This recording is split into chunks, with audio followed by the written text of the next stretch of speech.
तेजस्वी जी का एक ट्वीट आया है कि बिहार में 15 साल से पुरानी गाड़ी चलना बंद है, तो ये उल्टा पलटी की सरकार 20 साल से क्यों इसको हटाया जाए। देखिए, अगर वो 15 साल की बात करते हैं तो ये 15 साल फिर उनका भी याद रहेगा सबको। जब 90 के दशक में जब उनका 15 साल था, उसमें क्या हाल था बिहार का। देखिए, हकीकत है ये इस तरीके की बातें करना, नेता प्रतिपक्ष हैं वो, कभी मुख्यमंत्री जी के ऊपर व्यक्तिगत टिप्पणी करते हैं, 15 साल की गाड़ी की बात करते हैं। आप नीतियों पे कोसिए ना, आपको जो कहना है आप नीतियों के आधार पर बातें कीजिए। इस तरीके की बातें करना, जिस पद पर वो हैं, कम से कम उस पद को गरिमा को वो शोभा नहीं देता।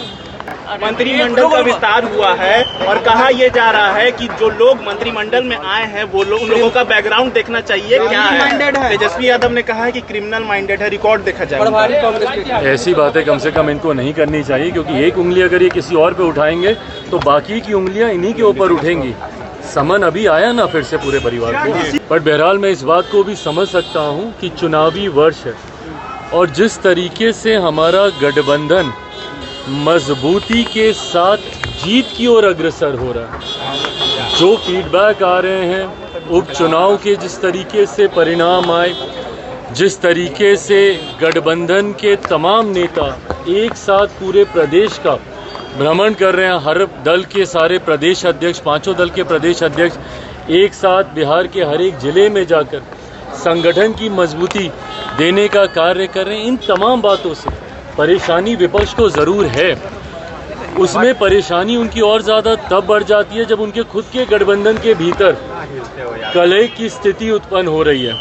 जिस तरीके से कांग्रेस और राजद के भीतर बातचीत का एक अभाव अब देखने को मिल रहा है, जिस तरीके से कांग्रेस के नए प्रभारी आए, वो जिस तरीके से पहले कांग्रेस उनके सामने नतमस्तक रहती थी, इस बार संभवतः कांग्रेस उस भूमिका में शायद नहीं हो।